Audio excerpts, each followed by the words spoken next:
Hi friends, ಎಲ್ರಿಗೂ ನಮಸ್ಕಾರ. ಜ್ಞಾನಗಂಗೋತ್ರಿ ಸಂಸ್ಥೆಯ ಇನ್ಕ್ವೆಸ್ಟ್ ಪ್ರಚಲಿತ ಘಟನೆಗಳ ಸರಣಿಗೆ ತಮ್ಮೆಲ್ಲರಿಗೂ ಮತ್ತೊಮ್ಮೆ ಸ್ವಾಗತ. ಇವತ್ತು ನಾವು ಸಂಚಿಕೆ ಸಂಖ್ಯೆ 980 ಡಿಸ್ಕಸ್ ಮಾಡ್ತಾ ಇದ್ದೇವೆ. ದಿನಾಂಕ 12 ಮತ್ತು 13 ಅಕ್ಟೋಬರ್ 2025. ಇವತ್ತಿನ ಅಪ್ಡೇಟ್ಸನ್ನು ತಿಳಿಯುವ ಮುನ್ನ ಕಳೆದ ಸಂಚಿಕೆ 2 ಪ್ರಶ್ನೆಗಳ ಸರಿ ಉತ್ತರಗಳು, ಪ್ರಶ್ನೆ ಸಂಖ್ಯೆ 1ಕ್ಕೆ ಆಪ್ಷನ್ ಎ ಮತ್ತು ಪ್ರಶ್ನೆ ಸಂಖ್ಯೆ 2ಕ್ಕೆ ಆಪ್ಷನ್ ಸಿ ಸರಿ ಉತ್ತರವಾಗಿರುತ್ತೆ. ಹಾಗಿದ್ರೆ ಇವತ್ತಿನ ಮೊದಲನೇ ಪ್ರಶ್ನೆಗೆ ಬರೋಣ. ಭಾರತವು ಇಂಗಾಲ ತೀವ್ರ ವಲಯಗಳಿಗೆ ಯಾವ ನಿಯಮಗಳ ಅಡಿಯಲ್ಲಿ ಕಾನೂನುಬದ್ಧ ಹೊರಸೂಸುವಿಕೆ ತೀವ್ರತೆಯ ಗುರಿಯನ್ನು ಅಧಿಕೃತವಾಗಿ ಪ್ರಕಟಿಸಿದೆ? India has officially notified its first legally binding emission intensity targets for carbon intensive sectors under which rules? ಅಂದರೆ ನಮ್ಮ ಭಾರತ ಸರ್ಕಾರ ಪ್ರಪ್ರಥಮ ಬಾರಿಗೆ ಅತ್ಯಂತ ಹೆಚ್ಚಿನ ಇಂಗಾಲವನ್ನು ಹೊರಸೂಸುವ ಕೈಗಾರಿಕೆಗಳಿಗಾಗಿ ಒಂದು ಲಿಮಿಟ್ಸ್ ಅಥವಾ ಒಂದು ಮಿತಿಗಳನ್ನು ಈಗ ಕಾನೂನುಬದ್ಧವಾಗಿ ನೀಡಿದೆ. ಕಾನೂನುಬದ್ಧವಾಗಿ ಅಂದರೆ ಸೊ ಅದನ್ನು ವೈಲೇಟ್ ಮಾಡ್ತಕ್ಕಂಥ ಒಂದು ಅವಕಾಶ ಅವರಿಗೆ ಇನ್ಮೇಲೆ ಇರೋದಿಲ್ಲ. ಸೊ ಆ ರೀತಿಯ ಒಂದು ಕಾನೂನುಬದ್ಧವಾಗಿರ್ತಕ್ಕಂಥ ಒಂದು ಮಿತಿಗಳನ್ನು ಯಾವ ನಿಯಮಗಳು ಅಥವಾ ಯಾವ ರೂಲ್ಸ್ನ ಪ್ರಕಾರ ನೀಡಲಾಗಿದೆ ಅನ್ನೋದು ನಮ್ಮ ಪ್ರಶ್ನೆ ಆಗಿರುತ್ತೆ. ಸೊ ಈ ಪ್ರಶ್ನೆಗೆ ಸರಿಯಾದ ಉತ್ತರ ಹಸಿರು ಮನೆ ಅನಿಲ ಹೊರಸೂಸುವಿಕೆ ತೀವ್ರತೆ ಗುರಿ ನಿಯಮಗಳು 2025, green house gases emission intensity target rules 2025. So ಈ ಒಂದು ರೂಲ್ಸ್ ಅಥವಾ ನಿಯಮಗಳ ಅಡಿಯಲ್ಲಿ ಈ ಒಂದು carbon intensive industries, carbon intensive ಅಂದರೆ ಅತಿ ಹೆಚ್ಚಿನ ಇಂಗಾಲವನ್ನು ಉತ್ಪತ್ತಿ ಮಾಡ್ತಕ್ಕಂಥ ಕೈಗಾರಿಕೆಗಳು, ಅದೇನು ಅಂತ ನಾನು ಮುಂದೆ ಡಿಸ್ಕಸ್ ಮಾಡ್ತೇನೆ. ಸೊ ಇವುಗಳಿಗೆ ಕಾನೂನುಬದ್ಧವಾಗಿರ್ತಕ್ಕಂಥ ಒಂದು ಟಾರ್ಗೆಟ್ಸ್ ಅನ್ನ ನಮ್ಮ ಭಾರತ ರಾಷ್ಟ್ರ ಮೊಟ್ಟ ಮೊದಲ ಬಾರಿಗೆ ಅಧಿಕೃತವಾಗಿ ಅನೌನ್ಸ್ ಮಾಡಿರುತ್ತೆ. ಸೊ ಈ ಒಂದು ಆರ್ಟಿಕಲ್ ನಿಮಗೆ ಪೊಲ್ಯೂಷನ್ ರಿಲೇಟೆಡ್ ಅಥವಾ ನಮ್ಮ ಗ್ಲೋಬಲ್ ವಾರ್ಮಿಂಗ್ ರಿಲೇಟೆಡ್ ಯಾವುದಾದ್ರೂ ಎಸ್ಸೆಗಳು ಬಂದಾಗ ಕೂಡ ಸೊ ಇದನ್ನ ವೇ ಫಾರ್ವರ್ಡ್ ನಲ್ಲಿ ನೀವು ಆಡ್ ಮಾಡಬಹುದಾಗಿರುತ್ತೆ. ಸೊ ಅಪ್ಡೇಟ್ ಏನು ಅಂದ್ರೆ, India notifies first emission intensity targets for carbon intensive sectors. ಅಂದರೆ ಇಂಗಾಲ ತೀವ್ರತೆಯ ವಲಯಗಳಿಗೆ ಮೊದಲ ಹೊರಸೂಸುವಿಕೆ ತೀವ್ರತೆಯ ಗುರಿಯನ್ನ ಭಾರತ ರಾಷ್ಟ್ರ ಪ್ರಕಟಣೆ ಮಾಡಿರುತ್ತೆ. ಸೊ ಈ ಒಂದು ಗುರಿಗಳಲ್ಲಿ ಏನೇನಿರುತ್ತೆ ಅನ್ನೋದನ್ನ ನಾವಿಲ್ಲಿ ಸಂಪೂರ್ಣವಾಗಿ ಡಿಸ್ಕಸ್ ಮಾಡೋಣ. ಸೊ ಇದನ್ನ ಈಗ ಅಫಿಷಿಯಲಿ ನೋಟಿಫೈ ಮಾಡಿರ್ತಕ್ಕಂಥ ಒಂದು ನಿಯಮ ಇದಾಗಿರುತ್ತೆ. ಸೊ ಇದು ಫಸ್ಟ್ ಲೀಗಲ್ ಬೈಂಡಿಂಗ್ ಆಗಿರುತ್ತೆ, ಅಂದ್ರೆ ಕಾನೂನುಬದ್ಧವಾಗಿರ್ತಕ್ಕಂಥ ಷರತ್ತಾಗಿರುತ್ತೆ. ಇದನ್ನ ವೈಲೇಟ್ ಮಾಡ್ತಕ್ಕಂಥ ಅಧಿಕಾರ ಯಾವುದೇ ಕಾರಣಕ್ಕೂ ಇರೋದಿಲ್ಲ. ಸೊ ಇದು ಎಮಿಷನ್ ಇಂಟೆನ್ಸಿಟಿ ಟಾರ್ಗೆಟ್ಸ್ ಆಗಿರುತ್ತೆ, ಅಂದ್ರೆ ಅವರು ಏನು ಹೊರಸೂಸ್ತಾ ಇದ್ದಾರೆ ಕಾರ್ಬನ್ನ, ಅದಕ್ಕೆ ಒಂದು ಟಾರ್ಗೆಟ್ ಅನ್ನ ಕೊಡ್ತಾರೆ. ಸೊ ಅವರ ಒಂದು ಕೈಗಾರಿಕೆ ಹೊರಸೂಸ್ತಕ್ಕಂಥ ಒಂದು ಕಾರ್ಬನ್ ಡೈಆಕ್ಸೈಡ್ ಅಂತಕ್ಕಂಥದ್ದು ಆ ಮಿತಿಯ ಒಳಗಡೆ ಇರಬೇಕಾಗುತ್ತೆ. ಮಿತಿಯನ್ನ ಕ್ರಾಸ್ ಮಾಡಿದ್ರೆ ಏನಾಗುತ್ತೆ ಅನ್ನೋದನ್ನ ನಾನು ಮುಂದೆ ಹೇಳ್ತೇನೆ. ಸೊ ಈ ಒಂದು ನಿಯಮಗಳನ್ನ green house gases emission intensity target rules 2025. So ಇದನ್ನೇ ನಾನು ಪ್ರಶ್ನೆಯಲ್ಲಿ ಕೇಳಿದ್ದು, ಹಸಿರು ಮನೆ ಅನಿಲಗಳ ಹೊರಸೂಸುವಿಕೆ ತೀವ್ರತೆ ಗುರಿ ನಿಯಮಗಳು 2025 ಅಡಿಯಲ್ಲಿ ಸೊ ಈ ಒಂದು ನಿಯಮಗಳನ್ನ ಸೂಚಿಸಲಾಗಿರುತ್ತೆ. ಸೊ ಇದು major step in operationalising India's domestic carbon market and achieving its climate goals. ಅಂದ್ರೆ ನಮ್ಮ ಭಾರತ ದೇಶಕ್ಕೆ ಈ ಹವಾಮಾನಕ್ಕೆ ಸಂಬಂಧಪಟ್ಟಂತೆ ಕೆಲವೊಂದು ಗುರಿಗಳಿದ್ದಾವೆ. ಫಾರ್ ಎಕ್ಸಾಂಪಲ್ ಹೇಳೋದಾದ್ರೆ 2070 ವೇಳೆಗೆ ನಾವು ನಿವ್ವಳ ಇಂಗಾಲ ಶೂನ್ಯವನ್ನ ಅಚೀವ್ ಮಾಡ್ತಕ್ಕಂಥ ಒಂದು ಟಾರ್ಗೆಟ್ ಇರುತ್ತೆ. ಸೊ ಈ ರೀತಿಯ ಸಾಕಷ್ಟು ಗುರಿಗಳು ನಮಗಿರುತ್ತೆ. ಆ ಗುರಿಗಳನ್ನ ತಲುಪತಕ್ಕಂಥದ್ದು ಮೊದಲ ಉದ್ದೇಶವಾಗಿರುತ್ತೆ. ಅದ್ರ ಜೊತೆಗೆ there is a concept called as carbon market ಅಂತ ಹೇಳ್ತೇವೆ. ಕಾರ್ಬನ್ ಮಾರ್ಕೆಟ್ ಅಂದ್ರೆ ಏನು ಅಂತ ನಾನು ಮುಂದೆ ಹೇಳ್ತೇನೆ. ಅದನ್ನ ಕಾರ್ಯಗತಗೊಳಿಸ್ಲಿಕ್ಕೂ ಕೂಡ ಸೊ ಈ ಒಂದು ಅಧಿಸೂಚನೆ ಅಂತಕ್ಕಂಥದ್ದು ಬಹಳ ಇಂಪಾರ್ಟೆಂಟ್ ಆಗಿರುತ್ತೆ. ಹಾಗಿದ್ರೆ ಏನಿದ್ರ ಲೀಗಲ್ ಫ್ರೇಮ್ವರ್ಕ್ ಏನು, ಕಾನೂನು ಚೌಕಟ್ಟೇನು ಈ ಒಂದು ನಿರ್ಧಾರದ ಅಂತ ನಾವಿಲ್ಲಿ ನೋಡೋದಾದ್ರೆ, ಸೊ ಇದನ್ನ ನೋಟಿಫೈ ಮಾಡಿರ್ತಕ್ಕಂಥವ್ರು ಯಾರು ಅಂದ್ರೆ ministry of environment, forest and climate change, ಅಂದ್ರೆ ಭಾರತ ದೇಶದ ಪರಿಸರ, ಅರಣ್ಯ ಮತ್ತು ಹವಾಮಾನ ಬದಲಾವಣೆ ಸಚಿವಾಲಯದಿಂದ ಇದನ್ನ ನೋಟಿಫೈ ಮಾಡಲಾಗಿರುತ್ತೆ. ಸೊ ಡೇಟ್ ಆಫ್ ನೋಟಿಫಿಕೇಶನ್ ಬಂದು 2025 ಅಕ್ಟೋಬರ್ 8 ಇದನ್ನ ನೋಟಿಫೈ ಮಾಡಲಾಗಿರುತ್ತೆ. ಸೊ ಇದಕ್ಕೆ ಸಂಬಂಧಪಟ್ಟಿರ್ತಕ್ಕಂಥ ಲೀಗಲ್ ಬೇಸಿಸ್ ಅಥವಾ ಕಾನೂನು ಆಧಾರ ಏನು ಅಂತ ನಾವು ನೋಡೋದಾದ್ರೆ, under the carbon credit trading scheme. So ಒಂದು ಸ್ಕೀಮ್ ಇದೆ, ಈ ಸ್ಕೀಮ್ ಅನ್ನ ಕೂಡ ನಾನು ಮುಂದೆ ಎಕ್ಸ್ಪ್ಲೇನ್ ಮಾಡ್ತೇನೆ.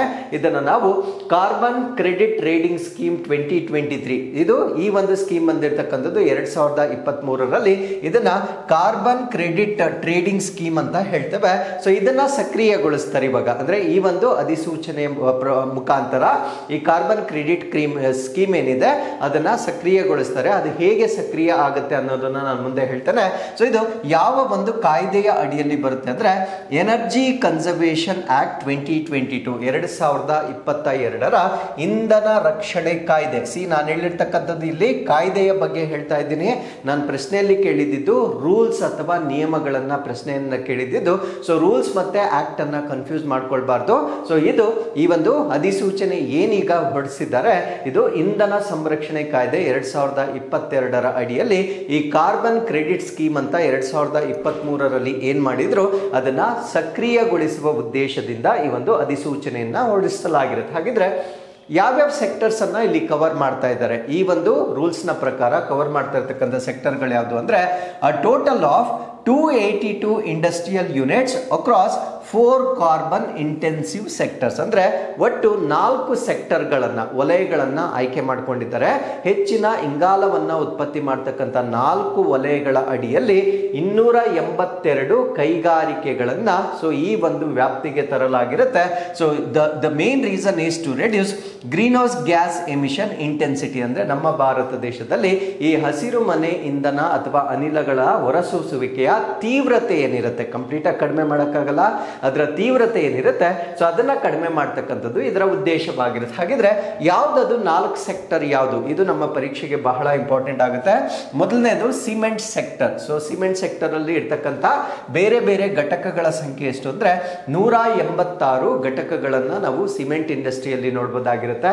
ಸೊ ಇದು largest contributor to industrial emission. ಅಂದ್ರೆ ಈ ಒಂದು ಕೈಗಾರಿಕಾ ಒಂದು ಮಾಲಿನ್ಯಕ್ಕೆ ಅತಿ ಹೆಚ್ಚಿನ ಕೊಡುಗೆ ನೀಡತಕ್ಕಂಥ ಒಂದು ವಲಯ ಸಿಮೆಂಟ್ ಇಂಡಸ್ಟ್ರಿ ಆಗಿರುತ್ತೆ. ಎರಡನೇದನ್ನ ಪಲ್ಪ್ ಅಂಡ್ ಪೇಪರ್ ಅಂತ ಹೇಳ್ತೇವೆ. ಸೊ ಇದು ಕಾಗದ ಮತ್ತು ತಿರುಳು ಇದಕ್ಕೆ ಸಂಬಂಧಪಟ್ಟಿರ್ತಕ್ಕಂಥ ಕೈಗಾರಿಕೆ. ನಾವು ಪ್ರತಿದಿನ ಓದ್ಲಿಕ್ಕೆ ಬಳಸ್ತಕ್ಕಂಥ ಕಾಗದದ ಕೈಗಾರಿಕೆ ಕೂಡ one of the most intensive carbon producing industries ಆಗಿರುತ್ತೆ. ಸೊ 53 ಘಟಕಗಳನ್ನ ನಾವು ನೋಡಬಹುದಾಗಿರುತ್ತೆ. ಸೊ ಇದರಲ್ಲಿ 2 ಪ್ರಾಬ್ಲಮ್ ಇರುತ್ತೆ. ಒಂದು ಹೈ ವಾಟರ್ ಕನ್ಸಂಪ್ಷನ್ ಆಗುತ್ತೆ ಪೇಪರ್ ಇಂಡಸ್ಟ್ರಿಯಲ್ಲಿ, ಬಿಕಾಸ್ ಮರ ಬ್ರೌನಿಶ್ ಇರುತ್ತೆ, ಅದನ್ನ ಬ್ಲೀಚ್ ಮಾಡಬೇಕು, ಬ್ಲೀಚ್ ಮಾಡಿ ಅದನ್ನ ಬಿಳಿಯ ಕಾಗದವಾಗಿ ಕನ್ವರ್ಟ್ ಮಾಡ್ತಾರೆ. ಸೊ ಸಾಕಷ್ಟು ನೀರನ್ನ ಬಳಕೆ ಮಾಡ್ತಕ್ಕಂಥ ಕೈಗಾರಿಕೆ ಆಗಿರುತ್ತೆ. ಸೊ ಅದ್ರ ಜೊತೆಗೆ ಎನರ್ಜಿಯನ್ನ ಕೂಡ ಹೆಚ್ಚಾಗಿ ಕನ್ಸ್ಯೂಮ್ ಮಾಡ್ತಕ್ಕಂಥ ಒಂದು ಕೈಗಾರಿಕೆ ಇದಾಗಿರುತ್ತೆ. ಸೊ ಮೂರನೇದನ್ನ aluminium sector. So number of units ಅನ್ನ ಇನ್ನೂ ಸ್ಪೆಸಿಫೈ ಮಾಡಲಾಗಿರೋದಿಲ್ಲ. ಸೊ ಇಲ್ಲೂ ಕೂಡ ಹೈ ಎನರ್ಜಿ ರಿಕ್ವೈರಿಂಗ್ ಇಂಡಸ್ಟ್ರೀಸ್ ಆಗಿರುತ್ತೆ, ಬಿಕಾಸ್ ಆ ಮೆಲ್ಟಿಂಗ್ ಅನ್ನ ಮಾಡಲಿಕ್ಕೆ ಸಾಕಷ್ಟು ಎನರ್ಜಿಯನ್ನ ಕನ್ಸ್ಯೂಮ್ ಮಾಡ್ತಕ್ಕಂಥ ಒಂದು ಇಂಡಸ್ಟ್ರಿ ಇದಾಗಿರುತ್ತೆ.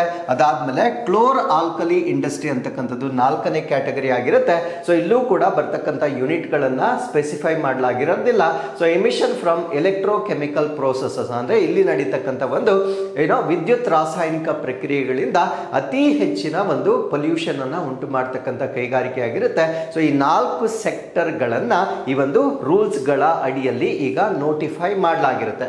ಸೊ ಈಗ ಬೇಸ್ ಲೈನ್ ಯಾವುದು? ಈಗ ನಾವೊಂದು ಟಾರ್ಗೆಟ್ ಅನ್ನ ಕೊಡಬೇಕಾಗಿದ್ರೆ ಅದಕ್ಕೊಂದು ಬೇಸ್ ಲೈನ್ ಅಂತ ಇರಬೇಕು. ಯಾವ ಒಂದು ವರ್ಷಕ್ಕೆ ಹೋಲಿಕೆ ಮಾಡಿದ್ರೆ ಅಂತ ನಾವೊಂದು ಬೇಸ್ ಲೈನ್ ಅನ್ನ ಕೊಡಬೇಕಾಗಿತ್ತು. ಫಾರ್ ಎಕ್ಸಾಂಪಲ್ ನಿಮಗೆ ಈ ಪ್ಯಾರಿಸ್ ಅಗ್ರಿಮೆಂಟ್ ಅಂತ ಗೊತ್ತಿರುತ್ತೆ. ಪ್ಯಾರಿಸ್ ಅಗ್ರಿಮೆಂಟ್ ಅಲ್ಲಿ ನಾವು ಬೇಸ್ ಲೈನ್ ಆಗಿ ಇಟ್ಕೊಂಡಿರ್ತಕ್ಕಂಥದ್ದು ಪ್ರೀ ಇಂಡಸ್ಟ್ರಿಯಲ್ ಎರಾ, ಅಂದ್ರೆ ಕೈಗಾರಿಕಾ ಪೂರ್ವ ಯುಗಕ್ಕಿಂತ ನಾವು ತಾಪಮಾನವನ್ನ ಕಡಿಮೆ ಮಾಡ್ತಕ್ಕಂಥದ್ದು, ಅದನ್ನ ನಾವು ಬೇಸ್ ಲೈನ್ ಅಂತ ಕರಿತೇವೆ. ಹಾಗಿದ್ರೆ ಈಗ ಈ 4 ಸೆಕ್ಟರ್ ಇಂಡಸ್ಟ್ರೀಸ್ ಗಳೇನಿರ್ತವೆ ಅವುಗಳಿಗೆ ಕೊಡ್ತಾ ಇರ್ತಕ್ಕಂಥ ಟಾರ್ಗೆಟ್ ಯಾವ ಬೇಸ್ ಇಯರ್ಗೆ ಅವರು ಸ್ಟ್ಯಾಂಡರ್ಡ್ ಬೆಂಚ್ ಮಾರ್ಕ್ ಆಗಿ ತಗೊಂಡಿದ್ದಾರೆ. ಆ ಬೇಸ್ ಇಯರ್ ಯಾವುದು ಅಂದ್ರೆ 2023-24ರ ಒಂದು ಇಂಟೆನ್ಸಿಟಿ, ಅವರೇನು ಆ ಒಂದು ಇಂಡಸ್ಟ್ರಿಯಲ್ಲಿ ಏನ್ ಕಾರ್ಬನ್ ಎಮಿಷನ್ ಆಗಿರುತ್ತೆ ಅದಕ್ಕಿಂತ ಕಡಿಮೆ ಟಾರ್ಗೆಟ್ಸ್ ಅನ್ನ ಇವಾಗ ಕೊಡ್ತಾರೆ. ಅಂದ್ರೆ because we are planning to reduce ಆಗಿರೋದ್ರಿಂದ ಸೊ ಅಲ್ಲೇನಿತ್ತು ಅದಕ್ಕಿಂತ ಕಡಿಮೆ ಪೊಲ್ಯೂಷನ್ ಅನ್ನ ಅವ್ರು ಮಾಡ್ತಕ್ಕಂಥ ಟಾರ್ಗೆಟ್ಸ್ ಗಳನ್ನ ಸೊ ಈ ಒಂದು ನಿಯಮಗಳ ಪ್ರಕಾರ ನೀಡಲಾಗುತ್ತೆ. ಸೊ ಇದು ಪ್ರಾರಂಭವಾಗ್ತಾ ಇರ್ತಕ್ಕಂಥದ್ದು ಇದೇ ವರ್ಷದಿಂದ 2025-26ರಿಂದ. ಬಟ್ ಬೇಸ್ ಲೈನ್ ಆಗಿ ಅವರು 2023-24ರ ಅಂಕಿ ಅಂಶಗಳನ್ನ 2025-26ರ ಟಾರ್ಗೆಟ್ಸ್ ಗಳಾಗಿ ನೀಡಲಾಗುತ್ತೆ. ಸೊ ಟಾರ್ಗೆಟ್ ಇಯರ್ ಎಷ್ಟು ಅಂದ್ರೆ 2026-27 ಅಂದ್ರೆ 25-26ರಲ್ಲಿ ಸ್ಟಾರ್ಟ್ ಆಗಿ ಆ ಒಂದು ಗುರಿಯನ್ನ ಅವರು ಅಚೀವ್ ಮಾಡಬೇಕಾಗಿರ್ತಕ್ಕಂಥದ್ದು 26-27ರವರೆಗೆ ಅವರು ಕೊಟ್ಟಿರ್ತಕ್ಕಂಥ ಟಾರ್ಗೆಟ್ ಅನ್ನ ಅಂದ್ರೆ ಆ ಕಾರ್ಬನ್ ಎಮಿಷನ್ ಇಂಟೆನ್ಸಿಟಿಯನ್ನ 2026-27 ಬರೋಷ್ಟೊತ್ತಿಗೆ ಅವರು ಕಡಿಮೆ ಮಾಡ್ತಕ್ಕಂಥ ಒಂದು ಗುರಿಯನ್ನ ನೀಡಲಾಗಿರುತ್ತೆ. ಸೊ ಇದರ ಗುರಿ ನಮಗೆ ಡೆಫಿನೆಟ್ಲಿ ಗೊತ್ತಾಗಿರುತ್ತೆ. So greenhouse gas emission per unit of production ಅಂದ್ರೆ ಅವರು ಉತ್ಪಾದನೆ ಮಾಡ್ತಕ್ಕಂಥ ಪ್ರತಿ ಯೂನಿಟ್ಗೆ ಉತ್ಪಾದನೆ ಆಗ್ತಕ್ಕಂಥ ಹಸಿರು ಮನೆ ಅನಿಲಗಳನ್ನು ಕಡಿಮೆ ಮಾಡ್ತಕ್ಕಂಥ ಉದ್ದೇಶದಿಂದ ಈ ಒಂದು ರೂಲ್ಸ್ಗಳನ್ನು ಈಗ ಲಾಂಚ್ ಮಾಡಲಾಗಿರುತ್ತೆ. ಸಪೋಸ್ ಅವ್ರೇನಾದರೂ ಅದನ್ನ ಕಂಪ್ಲೈ ಮಾಡದಿದ್ದರೆ ಅವ್ರಿಗೆ ಆಗ್ತಕ್ಕಂಥ ದಂಡಗಳು ಏನು ಅದರ ಬಗ್ಗೆ ನಾವಿಲ್ಲಿ ಡಿಸ್ಕಸ್ ಮಾಡೋದಾದ್ರೆ, ಸೊ ಇದನ್ನ ಫಸ್ಟ್ ಆಫ್ ಆಲ್ ಮಾನಿಟರ್ ಮಾಡ್ತಕ್ಕಂಥವ್ರು ಯಾರು ಇದನ್ನ ಮೇಲ್ವಿಚಾರಣೆ ಮಾಡ್ತಾರೆ ಅಂತ ನಾವು ನೋಡೋದಾದ್ರೆ, ಸೆಂಟ್ರಲ್ ಪೊಲ್ಯೂಷನ್ ಕಂಟ್ರೋಲ್ ಬೋರ್ಡ್, ಕೇಂದ್ರ ಮಾಲಿನ್ಯ ನಿಯಂತ್ರಣ ಮಂಡಳಿ ವತಿಯಿಂದ ಸೊ ಇದನ್ನ ಮೇಲ್ವಿಚಾರಣೆ ಮಾಡಲಾಗುತ್ತೆ. So financial penalties to be recovered within 90 days, ಅಂದ್ರೆ ಇದಕ್ಕೆ ಏನು ದಂಡವನ್ನ ವಿಧಿಸಲಾಗುತ್ತೆ ಆ ದಂಡವನ್ನ ಆ ಟಾರ್ಗೆಟ್ ಅಚೀವ್ ಮಾಡದೆ 26-27 ಅಂತ ಹೇಳಿದ್ದೇನೆ, ಆ ವರ್ಷದ ನಂತರ ಅವರೇನಾದ್ರೂ ಅಚೀವ್ ಮಾಡದೇ ಇದ್ದಲ್ಲಿ ವಿತ್ ಇನ್ 90 ಡೇಸ್ ಅವರಿಗೆ ವಿಧಿಸ್ತಕ್ಕಂಥ ದಂಡವನ್ನ ಅವರು ಕಡ್ಡಾಯವಾಗಿ ಸರ್ಕಾರಕ್ಕೆ ಪೇ ಮಾಡಬೇಕಾಗಿರುತ್ತೆ. ಸೊ ಐ ವಾಸ್ ಟೆಲ್ಲಿಂಗ್, ಈ ಕಾರ್ಬನ್ ಕ್ರೆಡಿಟ್ ಮಾರ್ಕೆಟ್ ಏನಿರುತ್ತೆ ಇದು 2023 ಇದು ಈಗ ಇನೇಬಲ್ ಆಗುತ್ತೆ ಭಾರತ ದೇಶದಲ್ಲಿ, ಇದು ಸಕ್ರಿಯಗೊಳ್ಳುತ್ತೆ. ಕಾರ್ಬನ್ ಕ್ರೆಡಿಟ್ ಅಂದ್ರೆ so with this picture we can understand. So ಇಲ್ಲಿ ಇಂಡಸ್ಟ್ರಿ ಎ ಅಂತ ತಗೊಂಡಿದ್ದೀನಿ, ಇಲ್ಲಿ ಇಂಡಸ್ಟ್ರಿ ಬಿ ಅಂತ ತಗೊಂಡಿದ್ದೇನೆ. ಸೊ ಇಮ್ಯಾಜಿನ್ ಇಬ್ಬರಿಗೂ ಇಲ್ಲಿವರೆಗೂ ಟಾರ್ಗೆಟ್ ಅನ್ನ ಕೊಟ್ಟಿದ್ದಾರೆ, ಅಂದ್ರೆ ಇದಕ್ಕಿಂತ ಆಚೆ ನೀವು ಕಾರ್ಬನ್ ಡೈಆಕ್ಸೈಡ್ ಅನ್ನ ಇಮಿಟ್ ಮಾಡೋ ಹಾಗಿಲ್ಲ ಅಂತ ಒಂದು ಟಾರ್ಗೆಟ್ ಅನ್ನ ಕೊಟ್ಟಿರ್ತಾರೆ. ಸೊ ಇಷ್ಟು ಟನ್ಸ್ ಪರ್ ಇಯರ್ ಅಂತ ಏನೋ ಕೊಟ್ಟಿರ್ತಾರೆ. ಸೊ ಇಮ್ಯಾಜಿನ್ ಈ ಎಮಿಟರ್ ಎ ಟಾರ್ಗೆಟ್ ಗಿಂತ ಜಾಸ್ತಿ ಕಾರ್ಬನ್ ಡೈಆಕ್ಸೈಡ್ ಅನ್ನ ಎಮಿಷನ್ ಮಾಡಿದೆ, ಎಮಿಟರ್ ಬಿ ಟಾರ್ಗೆಟ್ ಗಿಂತ ಕಡಿಮೆ ಎಮಿಷನ್ ಅನ್ನ ಮಾಡಿದೆ, ಅಂದ್ರೆ ಅವ್ರಿಗೆ ಏನ್ ಟಾರ್ಗೆಟ್ ಕೊಟ್ಟಿದ್ದಾರೆ ಅದಕ್ಕಿಂತ ಕಡಿಮೆ ಇಂಗಾಲದ ಡೈಆಕ್ಸೈಡ್ ಅನ್ನ ಉತ್ಪಾದನೆ ಮಾಡಿದ್ದಾರೆ. ಸೊ ಈಗ ಈ ಎಮಿಟರ್ ಎ ಏನಿರುತ್ತೆ ಇವರು ಎಕ್ಸೀಡ್ ಆಗಿರ್ತಾರೆ. ಯಾರು ಎಕ್ಸೀಡ್ ಆಗಿರ್ತಾರೆ ಅವರು ಯಾರು ಸೇವ್ ಮಾಡಿರ್ತಾರೆ ಅವ್ರ ಹತ್ರ ಕಾರ್ಬನ್ ಕ್ರೆಡಿಟ್ಸ್ ಅನ್ನ ಪರ್ಚೇಸ್ ಮಾಡಬೇಕು. ಸೊ ಇದಕ್ಕೆ ಮತ್ತೆ ಅವರು ಹಣವನ್ನ ಇನ್ವೆಸ್ಟ್ ಮಾಡಬೇಕಾಗಿರುತ್ತೆ. ಸೊ ನೆಕ್ಸ್ಟ್ ಸೈಕಲ್ ಬಂದಾಗ ಸೊ ಅವರು just because they had to buy, so ಅವರು ನೆಕ್ಸ್ಟ್ ಟೈಮ್ ಏನು ಮಾಡ್ತಾರೆ ಅಂದರೆ ಈ ಒಂದು ಇಂಟೆನ್ಸಿಟಿಯನ್ನು ರಿಡ್ಯೂಸ್ ಮಾಡಲಿಕ್ಕೆ ಅವರು ಸಾಕಷ್ಟು ಪ್ರಯತ್ನಗಳನ್ನು ಮಾಡ್ತಾರೆ. ಆ್ಯಂಡ್ ಎಮಿಟರ್ ಬಿಗೆ ಎನ್ಕರೇಜ್ಮೆಂಟ್ ಸಿಕ್ಕಿರುತ್ತೆ, ಬಿಕಾಸ್ ಅವರು ಕಾರ್ಬನ್ ಇಂಟೆನ್ಸಿಟಿಯನ್ನು ರಿಡ್ಯೂಸ್ ಮಾಡಿರೋದ್ರಿಂದ ಅವರು ಹಣವನ್ನು ಗಳಿಸಿರ್ತಾರೆ. ಸೊ ಅದು ಅವರಿಗೆ ಪ್ರೋತ್ಸಾಹವನ್ನು ನೀಡಿರುತ್ತೆ, ಅದರಿಂದ ಅವರು ಇನ್ನೂ ಹೆಚ್ಚಿನ ಕಡಿತ ಮಾಡ್ತಕ್ಕಂಥ ಪ್ರಯತ್ನಗಳನ್ನು ಮಾಡ್ತಾರೆ. ಸೊ ಈ ರೀತಿಯ ಕಾನ್ಸೆಪ್ಟನ್ನು ನಾವೇನಂತ ಕರಿತೀವಿ ಅಂದರೆ ಕಾರ್ಬನ್ ಮಾರ್ಕೆಟ್ ಅಂತ ಹೇಳ್ತೇವೆ. ಸೊ ಇದು ಈಗ ಈ 4 ಕ್ಯಾಟಗರೀಸ್ ಆಫ್ ಇಂಡಸ್ಟ್ರೀಸ್ ನಾನೇನು ಇಷ್ಟೊತ್ತು ಡಿಸ್ಕಸ್ ಮಾಡಿದ್ದೇನೆ, ಸೊ ಇಷ್ಟಕ್ಕೆ ಇದು ಸಕ್ರಿಯವಾಗಿರ್ತಕ್ಕಂಥದ್ದನ್ನು ನಾವಿಲ್ಲಿ ಕಾಣ್ಬೋದಾಗಿರುತ್ತೆ. ಸೊ ನಾನು ಅಲ್ಲಿ ಏನು ಎಕ್ಸ್ಪ್ಲೈನ್ ಮಾಡಿದ್ದೇನೆ ಸೇಮ್ ಥಿಂಗ್ ನಾನು ಇಲ್ಲಿ ಕೊಟ್ಟಿರ್ತೇನೆ. ಸೊ ಆ ಪಿಕ್ಚರ್ ಅಲ್ಲಿ ಇರ್ತಕ್ಕಂಥ ಮಾಹಿತಿಯನ್ನು ನೀವು ಇಲ್ಲಿ ನೋಡ್ಕೊಳ್ಬೋದಾಗಿರುತ್ತೆ. ಸೊ ನಾವು it supports India's nationally determined contribution under the Paris Agreement. ಅಂದರೆ ನಾವು ಪ್ಯಾರಿಸ್ ಅಗ್ರಿಮೆಂಟ್ನ ಪ್ರಕಾರ 5 ರಾಷ್ಟ್ರೀಯ ನಿರ್ಧರಿತ ಕೊಡುಗೆಗಳನ್ನು ನೀಡಿರ್ತೇವೆ. ಸೊ ಅದರಲ್ಲಿ ನೆಟ್ ಝೀರೋ ಬೈ 2070 ಕೂಡ ಒಂದಾಗಿರುತ್ತೆ. So 50% of the renewable energy, ಈ ರೀತಿಯಾಗಿ ನಾವು 5 ರೀತಿಯ ಒಂದು NDCಯನ್ನು ಸಬ್ಮಿಟ್ ಮಾಡಿರ್ತೇವೆ. ಆ ಪಂಚತಂತ್ರ ಅಥವಾ ಪಂಚಾಮೃತವನ್ನು ನಾವು ರೀಚ್ ಮಾಡಲಿಕ್ಕೆ ಸೊ ಈ ಒಂದು ವಿಧಾನ ನಮಗೆ ಸಾಕಷ್ಟು ಸಹಾಯ ಆಗುತ್ತೆ. ಸೊ ನಮ್ಮ ಪಂಚಾಮೃತದಲ್ಲಿ ಇರ್ತಕ್ಕಂಥದ್ದು ಅಥವಾ ಪಂಚ ಟಾರ್ಗೆಟ್ಸ್ ಏನಿರುತ್ತೆ ಅದರಲ್ಲಿರ್ತಕ್ಕಂಥ ಒಂದು ಗುರಿಗಳನ್ನು ನಾವು ನೋಡೋದಾದ್ರೆ, reduce emission intensity of GDP by 45% by 2030, ಅಂದರೆ 2030 ತಲುಪಷ್ಟೊತ್ತಿಗೆ ನಮ್ಮ ಭಾರತ ದೇಶದ GDP ಏನಿರುತ್ತೆ ಆ GDP ವ್ಯಾಲ್ಯೂನ 45% ಕಾರ್ಬನ್ ಡೈಆಕ್ಸೈಡ್ ಎಮಿಷನ್ ಅನ್ನ ಕಡಿಮೆ ಮಾಡ್ತಕ್ಕಂಥದ್ದು. And achieving net zero emission by 2070, 2070 ವೇಳೆಗೆ ನಿವ್ವಳ ಇಂಗಾಲ ಶೂನ್ಯವನ್ನ ಅಚೀವ್ ಮಾಡ್ತಕ್ಕಂಥ ಗುರಿ ಏನಿರುತ್ತೆ. ಸೊ ಇವೆಲ್ಲವನ್ನ ನಮ್ಮ ಪಂಚಾಮೃತದಲ್ಲಿ ನಾವು ನ್ಯಾಷನಲಿ ಡಿಟರ್ಮೈನ್ಡ್ ಕಾಂಟ್ರಿಬ್ಯೂಷನ್ಸ್ ಅಲ್ಲಿ ಕೊಟ್ಟಿರ್ತಕ್ಕಂಥ ಒಂದು ಗುರಿಗಳಾಗಿರುತ್ತೆ. ಸೊ ಇದನ್ನ ಅಚೀವ್ ಮಾಡಲಿಕ್ಕೆ ಭಾರತ ಸರ್ಕಾರ ಈಗ ತೆಗೆದುಕೊಂಡಿರ್ತಕ್ಕಂಥ ಒಂದು ಅಧಿಸೂಚನೆ ಏನಿರುತ್ತೆ ಸೊ ಇದು ತುಂಬಾ ಪೂರಕವಾಗಿರುತ್ತೆ. ಸೊ ಇಷ್ಟು ಮಾಹಿತಿಯೊಂದಿಗೆ ಎರಡನೇ ಪ್ರಶ್ನೆಗೆ ಬರೋಣ. ರಾಷ್ಟ್ರೀಯ ಹಸಿರು ಹೈಡ್ರೋಜನ್ ಮಿಷನ್ ಅಡಿಯಲ್ಲಿ ಭಾರತವು ಯಾವ ಬಂದರುಗಳನ್ನು ಹಸಿರು ಹೈಡ್ರೋಜನ್ ಹಬ್ಗಳಾಗಿ ಅಧಿಕೃತವಾಗಿ ಗುರುತಿಸಿದೆ? India has officially recognised which ports as green hydrogen hubs under the national green hydrogen mission. So national green hydrogen mission ಇದು ನಮ್ಮ ಭಾರತದ ರಾಷ್ಟ್ರವನ್ನ ಜಗತ್ತಿನಲ್ಲೇ ಈ ಒಂದು ಹಸಿರು ಜಲಜನಕಕ್ಕೆ ಸಂಬಂಧಪಟ್ಟಂತೆ ಒಂದು ಕೇಂದ್ರವನ್ನಾಗಿಸುವ ಗುರಿಯಿಂದ ಭಾರತ ಸರ್ಕಾರ ಲಾಂಚ್ ಮಾಡಿರ್ತಕ್ಕಂಥ ಒಂದು ಮಿಷನ್ ಆಗಿರುತ್ತೆ. ಅಂಡ್ ಇದು ಈ ಗ್ರೀನ್ ಹೌಸ್ ಗ್ಯಾಸಸ್ ಅನ್ನ ಸಿಗ್ನಿಫಿಕೆಂಟ್ ಆಗಿ ರಿಡ್ಯೂಸ್ ಮಾಡ್ತಕ್ಕಂಥ ಒಂದು ಮಿಷನ್ ಕೂಡ ಆಗಿರುತ್ತೆ. ಸೊ ಈ ಒಂದು ಮಿಷನ್ ನ ಅಡಿಯಲ್ಲಿ ಈಗ 3 ಬಂದರುಗಳನ್ನ ಗ್ರೀನ್ ಹೈಡ್ರೋಜನ್ ಹಬ್ಗಳಾಗಿ ಕನ್ವರ್ಟ್ ಮಾಡ್ತಾರೆ. ಯಾಕಂದರೆ ಬಂದರುಗಳು ಕೂಡ ಸಾಕಷ್ಟು ಇಂಧನವನ್ನು ಯೂಸ್ ಮಾಡ್ತಕ್ಕಂಥ ಒಂದು ಸರ್ವೀಸಸ್ ಆಗಿರುತ್ತೆ. ಅದರಿಂದ ಅವುಗಳಲ್ಲಿ ಹೆಚ್ಚಾಗಿ ಈ ಜಲಜನಕವನ್ನು ಉಪಯೋಗಿಸುವ ಉದ್ದೇಶದಿಂದ ಈಗ ನ್ಯಾಷನಲ್ ಗ್ರೀನ್ ಹೈಡ್ರೋಜನ್ ಮಿಷನ್ನ ಅಡಿಯಲ್ಲಿ 3 ಬಂದರುಗಳನ್ನು ಆಯ್ಕೆ ಮಾಡಲಾಗಿರುತ್ತೆ. ಆ 3 ಬಂದರುಗಳು ಯಾವುದು ಅನ್ನೋದು ನಮ್ಮ ಪ್ರಶ್ನೆ ಆಗಿರುತ್ತೆ. ಈ ಪ್ರಶ್ನೆಗೆ ಸರಿಯಾದ ಉತ್ತರ ದೀನದಯಾಳ್, ವಿ.ಎ. ಚಿದಂಬರಂ ಮತ್ತು ಪಾರಾದೀಪ್. ಈ ಒಂದು ಬಂದರುಗಳನ್ನು ನ್ಯಾಷನಲ್ ಗ್ರೀನ್ ಹೈಡ್ರೋಜನ್ ಮಿಷನ್ನ ಅಡಿಯಲ್ಲಿ ಈಗ ಗ್ರೀನ್ ಹಬ್ ಸೆಂಟರ್ಸ್ ಆಗಿ ಆಯ್ಕೆ ಮಾಡಲಾಗಿರುತ್ತೆ. ಸೊ ಏನು ಮಾಡ್ತಾರೆ ಇಲ್ಲಿ ಈ ಒಂದು ಗ್ರೀನ್ ಹಬ್ ಸೆಂಟರ್ಗಳಲ್ಲಿ ಏನು ಮಾಡ್ತಾರೆ ಅನ್ನೋದನ್ನು ನಾವಿಲ್ಲಿ ಡಿಸ್ಕಸ್ ಮಾಡೋಣ. So India has officially recognise 3 major ports. So ನಮ್ಮ ಭಾರತ ದೇಶದಲ್ಲಿರುವ 3 ಪ್ರಮುಖ ಬಂದರುಗಳನ್ನು, ಒಂದು ದೀನ್ ದಯಾಳ್ ಇದಿರ್ತಕ್ಕಂಥದ್ದು ಗುಜರಾತ್ನಲ್ಲಿ, ವಿ.ಒ. ಚಿದಂಬರಂ ತಮಿಳುನಾಡು ಮತ್ತು ಪಾರಾದೀಪ್ ಒಡಿಶಾದಲ್ಲಿರುತ್ತೆ. ಸೊ ಈ 3ಅನ್ನ ಈಗ ಗ್ರೀನ್ ಹೈಡ್ರೋಜನ್ ಹಬ್ಸ್ಗಳಾಗಿ ಗುರುತಿಸಲಾಗಿರುತ್ತೆ. ಯಾವ ಮಿಷನ್ನ ಅಡಿಯಲ್ಲಿ ಅಂದರೆ ನ್ಯಾಷನಲ್ ಗ್ರೀನ್ ಹೈಡ್ರೋಜನ್ ಮಿಷನ್ನ ಅಡಿಯಲ್ಲಿ. ಸಪೋಸ್ ನೀವೇನಾದರೂ ಇದ್ರ ಬಗ್ಗೆ ಓದಿದ್ರೆ ಸಾಕಷ್ಟು ಬಾರಿ ನಾನು ಇನ್ಕ್ವೆಸ್ಟಲ್ಲಿ ಡಿಸ್ಕಸ್ ಕೂಡ ಮಾಡಿದ್ದೇನೆ. ಸೊ ಇದರ ಟಾರ್ಗೆಟ್ ಏನು, ನಮ್ಮ green hydrogen production per year target ಅಂತ ಕೊಟ್ಟಿದ್ದಾರೆ.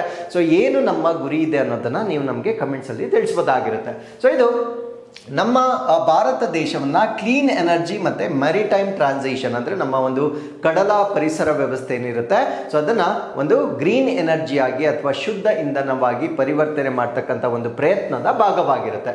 ಸೊ ಈಗ ದೀನ್ ದಯಾಳ್ ಅಥಾರಿಟಿ ಏನಿರುತ್ತೆ, ಸೊ ಇದು ಬರ್ತಕ್ಕಂಥದ್ದು ಗುಜರಾತ್ನಲ್ಲಿ. ಸೊ ಇದರ ಸ್ಟ್ರಾಟಜಿಕ್ ರೋಲ್ ಏನು ಅಂದರೆ western gateway for hydrogen export, ಅಂದರೆ ಹೈಡ್ರೋಜನ್ ರಫ್ತಿಗೆ ಪಶ್ಚಿಮದ ಹೆಬ್ಬಾಗಿಲಾಗಿ ಕ್ರಿಯೇಟ್ ಮಾಡ್ತಕ್ಕಂಥದ್ದು ಇದರ ಉದ್ದೇಶವಾಗಿರುತ್ತೆ.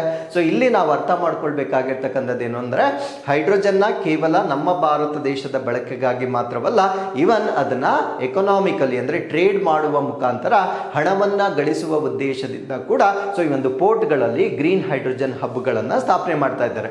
ಸೊ ಎರಡನೇದು ಚಿದಂಬರಂ ಪೋರ್ಟ್ ಆಗಿರುತ್ತೆ, ಚಿದಂಬರನಾರ್ ಪೋರ್ಟ್ ಆಗಿರುತ್ತೆ. ಈ ಚಿದಂಬರನಾರ್ ಪೋರ್ಟ್ ಏನಿದೆ ಇದು ತಮಿಳುನಾಡಿನಲ್ಲಿರ್ತಕ್ಕಂಥದ್ದು. So southern hub for industrial hydrogen cluster ಅಂದರೆ ಕೈಗಾರಿಕಾ ಹೈಡ್ರೋಜನ್ ಕ್ಲಸ್ಟರ್ಗಳಿಗೆ ದಕ್ಷಿಣದ ಕೇಂದ್ರವಾಗಿ ಇದನ್ನು ಬಳಕೆ ಮಾಡ್ತಾರೆ. ಸೊ ಇಲ್ಲಿರ್ತಕ್ಕಂಥ ಕೈಗಾರಿಕೆಗಳಿಗೆ ಹಸಿರು ಜಲಜನಕವನ್ನು ಸಪ್ಲೈ ಮಾಡ್ತಕ್ಕಂಥ ಒಂದು ಕೇಂದ್ರವಾಗಿ ಇದನ್ನು ಪ್ರಾರಂಭ ಮಾಡ್ತಾ ಇದ್ದಾರೆ.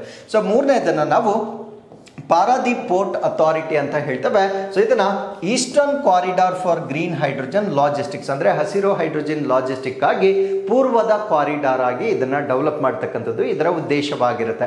ಹಾಗಿದ್ರೆ ಈ ಒಂದು ಮಿಷನ್ನ ಉದ್ದೇಶಗಳೇನು ಅಂತ ನಾವು ನೋಡೋದಾದ್ರೆ develop integrated hydrogen ecosystem at key maritime locations, ಅಂದರೆ ಎಲ್ಲೋ ಉತ್ಪಾದನೆ ಮಾಡಿ ಅದನ್ನ ಮತ್ತೆ ಆ ಒಂದು ಪೋರ್ಟ್ಗಳಿಗೆ ತೆಗೆದುಕೊಂಡು ಹೋಗಿ ಅಲ್ಲಿ ಟ್ರಾನ್ಸ್ಪೋರ್ಟೇಷನ್ ಮಾಡೋ ಬದಲು ಅದೇ ಪ್ರದೇಶಗಳಲ್ಲಿ ಕೇಂದ್ರಗಳನ್ನು ನಾವು ಸ್ಥಾಪನೆ ಮಾಡೋದ್ರಿಂದ ಸಾಕಷ್ಟು ಟ್ರಾನ್ಸ್ಪೋರ್ಟೇಷನ್ ಕಾಸ್ಟ್ ಅನ್ನು ನಾವು ರಿಡ್ಯೂಸ್ ಮಾಡಬಹುದಾಗಿರುತ್ತೆ. ಸಮಯ ಮತ್ತು ಇಂಧನವನ್ನ ಎಲ್ಲವನ್ನ ಕೂಡ ನಾವು ಸೇವ್ ಮಾಡಬಹುದಾಗಿರುತ್ತೆ. And promote clean fuel technologies and industrial decarbonisation, ಅಂದ್ರೆ ಶುದ್ಧ ಇಂಧನ ಮತ್ತೆ ನಮ್ಮ ಕೈಗಾರಿಕೆಗಳನ್ನ ಡಿಕಾರ್ಬನೈಸೇಷನ್ ಅಂದ್ರೆ ಇಂಗಾಲ ಮುಕ್ತವನ್ನಾಗಿ ಮಾಡ್ತಕ್ಕಂಥ ಉದ್ದೇಶದಿಂದ ಕೂಡ ಈ ಒಂದು ಇನಿಷಿಯೇಟಿವ್ ಅನ್ನ ಲಾಂಚ್ ಮಾಡಲಾಗಿರುತ್ತೆ.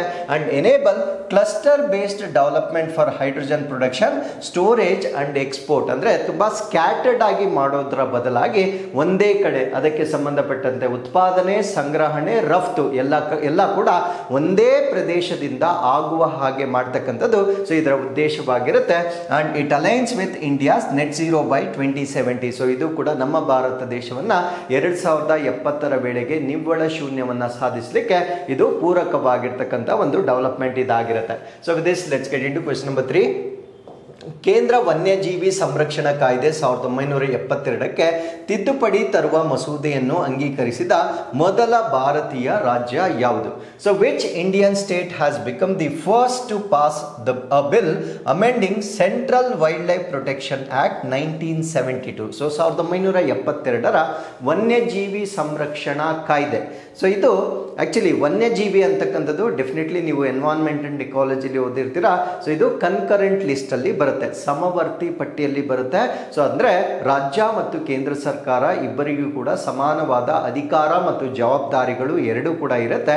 ಸೊ ಈ ಒಂದು ಕಾಯ್ದೆಗೆ ಸಂಬಂಧಪಟ್ಟಂತೆ ಪ್ರಪ್ರಥಮ ಬಾರಿಗೆ ಒಂದು ರಾಜ್ಯ ತಿದ್ದುಪಡಿಯನ್ನ ಮಾಡಿರುತ್ತೆ. ಸೊ ತಿದ್ದುಪಡಿ ಕೇವಲ ರಾಜ್ಯ ಮಟ್ಟದಲ್ಲಿ ಮಾಡಿದ್ರೆ ಸಾಕಾಗೋದಿಲ್ಲ, ಅದಕ್ಕೆ ಅಂಗೀಕಾರವನ್ನ ರಾಷ್ಟ್ರಪತಿಗಳು ಪ್ರೆಸಿಡೆಂಟ್ ನೀಡಿದಾಗ ಮಾತ್ರ ಸೊ ಅದು ಆಕ್ಟ್ ಆಗಿ ಅಥವಾ ಆ ತಿದ್ದುಪಡಿಯನ್ನ ಅಪ್ಲಿಕಬಲ್ ಆಗಿ ಚೇಂಜ್ ಆಗುತ್ತೆ. ಈಗ ಈ ಒಂದು ವನ್ಯಜೀವಿ ಸಂರಕ್ಷಣೆ ಕಾಯ್ದೆ 1972ಕ್ಕೆ ಪ್ರಪ್ರಥಮ ಬಾರಿಗೆ ಒಂದು ರಾಜ್ಯ ಸರ್ಕಾರ ತಿದ್ದುಪಡಿ ಮಾಡಿರುತ್ತೆ.